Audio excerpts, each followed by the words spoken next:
Are you really the best swordsman in these parts? Richtig. It's about to kick off in the center of Kuttenberg, the sprawling medieval city at the heart of Kingdom Come Deliverance 2. I challenge you to a duel mit Langschwertern. Menhard the Swordmaster is offered to teach protagonist Henry of Skalitz a few tricks with the blade, but the lesson's been interrupted by Kuttenberg's official fencing guild. They won't let Menhard teach so much as a pommel strike, despite him having a charter from King Wenceslas to do just that. Moreover, they're going to fine the old Fechtmeister for breaching their rules. Things are getting heated, with the chance of a real sword fight breaking out growing by the second. But Henry has an idea. Menhard wasn't teaching me anything, he blurts out. We were dueling because I insulted his honor. Reacting quickly, I decide to have Henry say that he slept with Menhard's daughter. I don't know whether Menhard has a daughter, but it seems like the sort of thing medieval people would get into a duel over, so I roll with it. It works. The guildmaster buys my bald-faced lie and waives the fine, though Menhard is still prohibited from teaching longsword in the city. With a fight avoided, I turn to Menhard expecting him to be grateful. Instead, he's furious. It seems Menhard really does have a daughter, and the very idea of Henry sleeping with her has genuinely insulted his honor.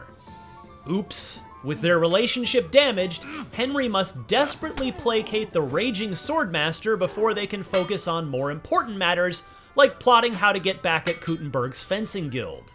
Kingdom Come Deliverance 2 is shaping up to be an even bigger RPG than the original, a 100-plus hour epic featuring massive battles, sweeping bohemian landscapes, and a fully simulated medieval metropolis. But at Warhorse Studios' preview event hosted in the real-life city of Kutna-Hora, the modern Czech name for Kuttenberg, it was this throwaway detail that stuck with me the most. Warhorse claims every choice the player makes in its RPG will feel like it matters, and this dramatic response to a decision I barely thought about was the first, but not the last, indicator that KCD2 could well deliver on this promise.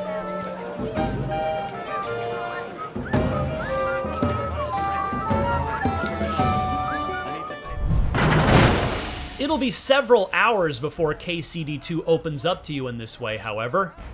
Warhorse provided access to two separate chunks of the game, the first of which took place right at the beginning.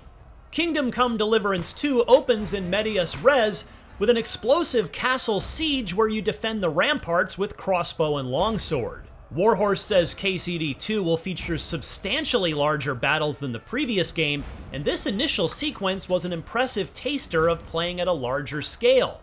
From booting down siege ladders from the castle wall, to firing crossbow bolts into a crush of enemy soldiers as they come barreling through the gate.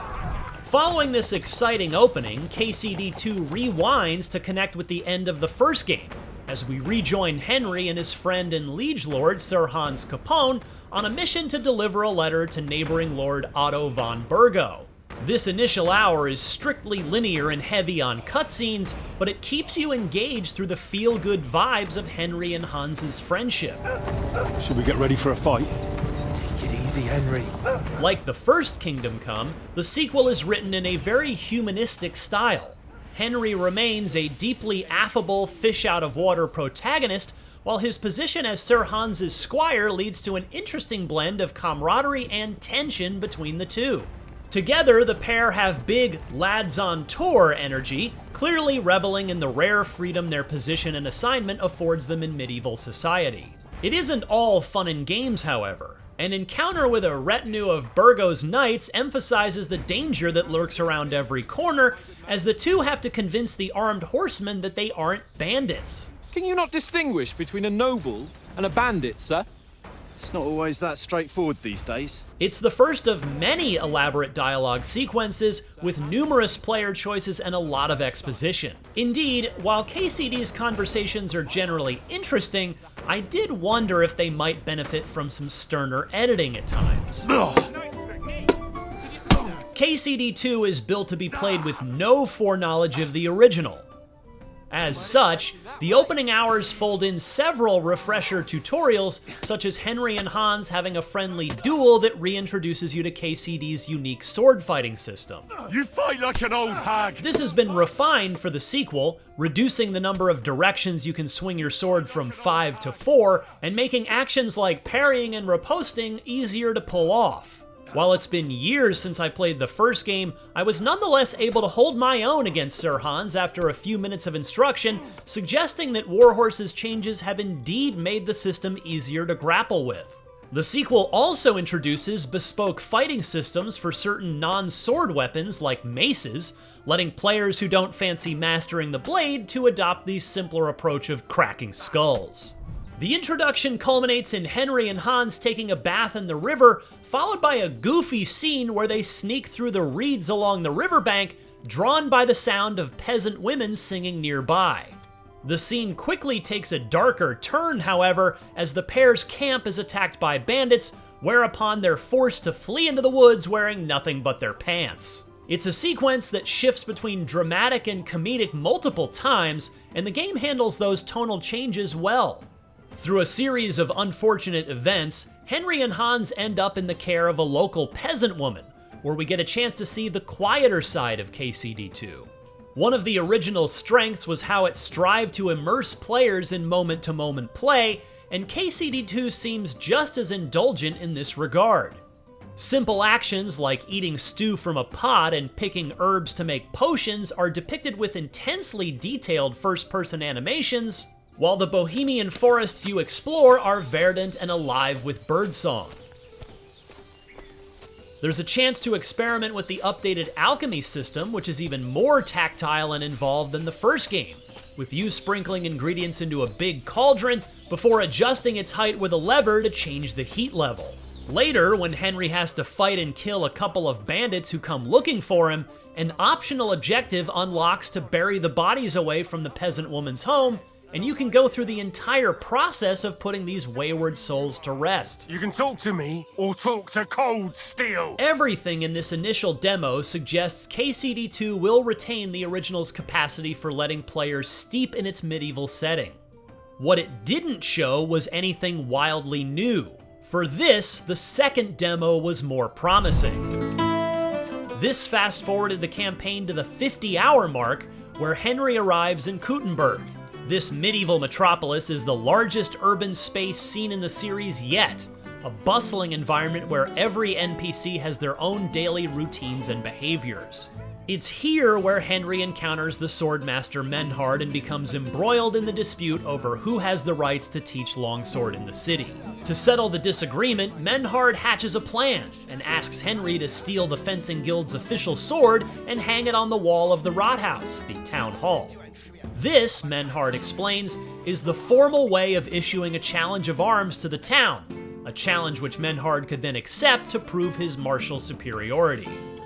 Of course, this means sneaking into a guild hall filled with master swordsmen, which Menhard wisely suggests you do at night, though you are free to try it in the daytime if you wish.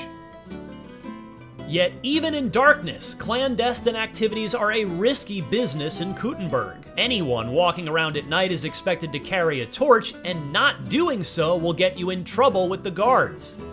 Having successfully evaded the city watch, I then have to climb over the wall of the guild house, pick the lock on one of several potential entrances, find the sword, and escape. Here, the open-ended nature of KCD2 becomes much more apparent, with the quest feeling closer in spirit to a game like Dishonored than the more directed sequences of the early game. The first time I attempt the theft, things go south quickly.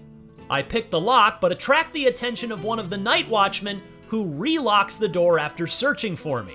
You can't be here.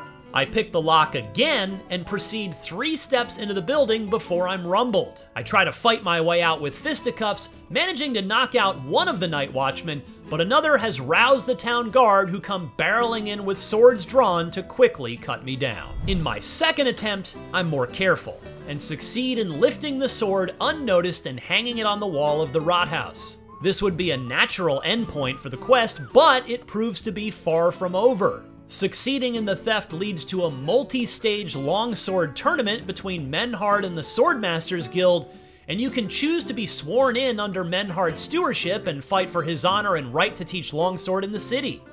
Moreover, the quest can alter in multiple ways depending on your actions, both in narrative choices and general play.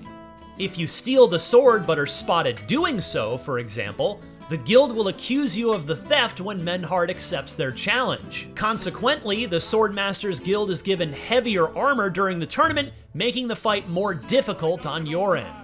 This elaborate structure isn't entirely surprising. Quest design was one of the first game's strengths too. Nonetheless, it certainly feels like the sequel is operating at a higher level amid the busy streets of Kuttenberg. And if Menhard's quest is reflective of the sequel's 100+ hour total, then Kingdom Come Deliverance 2 could end up being something rather special indeed. I'd be a fool to say no to that. My thoughts exactly, Goodman. For more on Kingdom Come Deliverance 2, don't miss the announcement trailer and the Saints and Sinners trailer. And for everything else in the world of video games, stick with IGN. That's enough for me. Your turn.